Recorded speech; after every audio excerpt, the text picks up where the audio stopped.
Assalamualaikum warahmatullahi wabarakatuh. Alhamdulillahi rabbil alamin. Wassalatu wassalamu ala asyrafil anbiya wal mursalin habibina maulana Muhammadin wa ala alihi wa sahbihi ajma'in.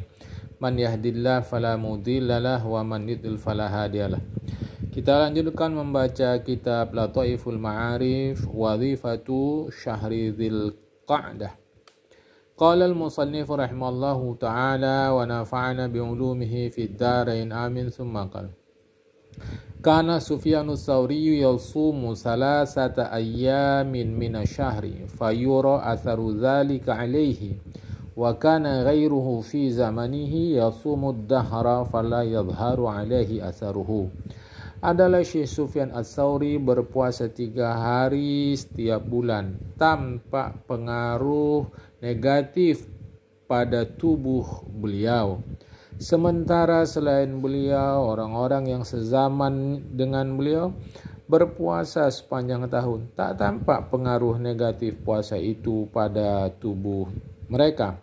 Ini menunjukkan seperti kaji kita yang lalu, setiap orang menanggung risiko yang berbeda terhadap ibadah yang dia kerjakan. Wa kana katsirul mutaqaddimina yahmiluna ala anfusihim minal a'mali. Kebanyakan orang-orang dahulu mereka menanggung risiko perbuatan mereka terhadap diri mereka sendiri, ma yudiru bi ajsadihim, yang membahayakan tubuh mereka. Wa yahtasibuna ajra dzalika 'indallah. Mereka menduga mendapat pahala di sisi Allah Ta'ala.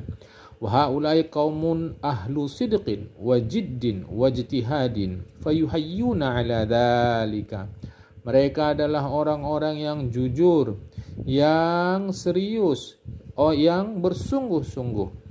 Mereka hidup dalam keadaan yang demikian. Walakin tetapi la yuqtada bihim, mereka tidak dapat dijadikan contoh, tidak dapat diikuti.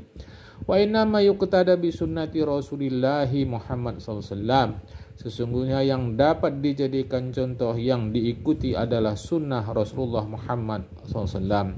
Fa inna khairal hadi hadihu, sesungguhnya sebaik-baik petunjuk adalah petunjuk Rasulullah Muhammad SAW. Wa man ata'a faqad ihtada, siapa saja yang mematuhinya sungguh dia telah mendapatkan petunjuk. Wa man iqtada bihi wa salaka wara'ahu wa sallallahu azza wa jalla, dan siapa saja yang mengikuti dan menempuh jalan di belakang Rasulullah Muhammad SAW, wa sallallahu azza wa jalla, sampailah dia kepada Allah azza wa jalla. Seterusnya,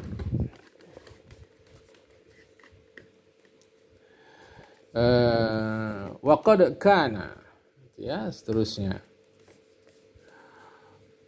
Waqad kana Nabi SAW yanha 'anit ta'siri wa ya'muru bitaysiri. Sungguh Rasulullah Muhammad SAW melarang mempersulit diri dan memerintahkan mempermudah diri dalam beribadah, dalam pelaksanaan ajaran agama. Wa dinuhu alladzi bu'itsa bihi yusrun, karena agama yang dibangkitkan, diutus Rasulullah membawa ajaran agama itu adalah agama yang yusrun, mudah. Wa kana yaqulu, pernah Rasulullah mengatakan, khairu dinukum aisaruhu, sebaik-baik pelaksanaan ajaran agama yang diutus untuk, yang disampaikan, yang diberikan untuk kalian, sebaik-baik pelaksanaan ajaran agama yang dianugerahkan ajaran agama itu kepada kalian adalah aisaruhu, yang paling mudahnya. Ya, pernah pula Rasulullah ra'a rajulan, melihat seorang sahabat, yukthiru sholata, memperbanyak sembahyang. Kata Rasulullah, innakum ummatun urida bikumul yusru, kalian sesungguhnya adalah masyarakat, umat, komunitas yang diinginkan kemudahan dalam ajaran agama untuk kalian. Nah, itu kata Rasulullah.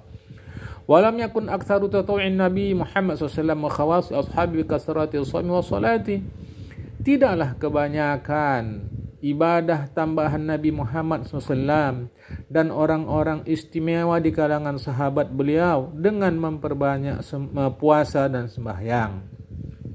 Bal bibiril qulubi, tetapi yang mereka lakukan termasuk Rasulullah Muhammad SAW adalah bibiril qulubi, dengan kebaikan hati, wa taharatiha dengan kesucian hati, wa salamatiha dan keselamatan hati, wa quwwati ta'alluqa billah dan dengan penguatan hubungannya dengan Allah Subhanahu wa taala. Jadi kebaikan hati, kesucian hati, keselamatan hati, kekuatan hubungan hati dengan Allah taala. Itu yang lebih diutamakan oleh Rasulullah dan para sahabat.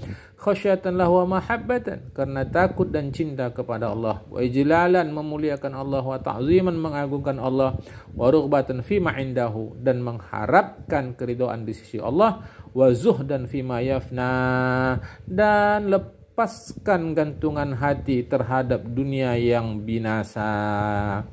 Itu disebut zuhud, ya, melepaskan gantungan hati dari dunia ini, itu disebut zuhud. Dalam kitab Musnad Imam Ahmad disebutkan dari Aisyah radhiyallahu anha bahwa Nabi Muhammad SAW pernah mengatakan, "Inni a'lamukum billahi wa atqakum lahu qalban." Sesungguhnya hatiku paling yakin kepada Allah di antara kalian dan paling berhati-hati kepada Allah di antara kalian. Itu ya. Qala Ibnu Mas'ud, Abdullah bin Mas'ud pernah mengatakan di ashabihi kepada kawan-kawannya, "Antum aktsaru salatan wa siyaman min ashabi Muhammad sallallahu alaihi wasallam kanu khairan minkum." Banyak kali sembahyang puasa kalian kalau dibandingkan dengan sahabat-sahabat Nabi Muhammad SAW. Padahal mereka orang yang lebih baik dari kalian. Kawan-kawan Abdullah bin Mas'ud pun bertanya, "Qalu walima? Kok bisa kayak gitu?" Qala Abdullah bin Mas'ud menjawab, "Kanu azhada minkum fid dunya wa raghaba fil akhirah." Mereka lebih zuhud berbanding kalian dalam kehidupan dunia. Tadi sudah kita sebutkan sepintas zuhud, ya. Dan mereka lebih mengharapkan, menginginkan, menggemari kehidupan akhirat. Bakar al-Muzani mengatakan, "Ma sabaqahum Abu Bakrin bi kasrati siyamin wala salatin walakin bi syai'in waqara fi sadrihi." Tidaklah Abu Bakar menjadi pemuncak di kalangan sahabat sebab banyak puasa dan sembahyangnya, bukan, tetapi sebab sesuatu yang waqara, tertancap kuat di dalam dadanya. Apa yang dimaksud dengan waqara fi sadrihi, tertancap kuat di dalam dadanya? Qala ba'du ulamil mutaqaddimina, sebahagian kalangan ulama tempo dulu menjelaskan, alladzi waqara fi sadrihi wa hubbullahi wan nasihatu li khalqihi. Itulah cinta kepada Allah dan peduli kepada makhluk Allah. Fatimah binti Abdul Malik, istri Umar bin Abdul Aziz, pernah ditanya amalan Khalifah Umar bin Abdul Aziz setelah beliau wafat. Setelah beliau wafat, Fatimah ditanya. Lantas Fatimah binti Abdul Malik, istri Khalifah Umar bin Abdul Aziz, menjawab, "Wallahi, demi Allah, maka nabi aktsarin nasi salatan wala bi aktsarihim siyaman." Umar bin Abdul Aziz bukanlah orang yang paling banyak sembahyang dan puasanya di antara kalian, tetapi demi Allah, ma ra'aitu ahadan akhwafa lillahi min Umar. Tak pernah kulihat ada seorang yang lebih takut, yang paling takut kepada Allah dibandingkan Umar.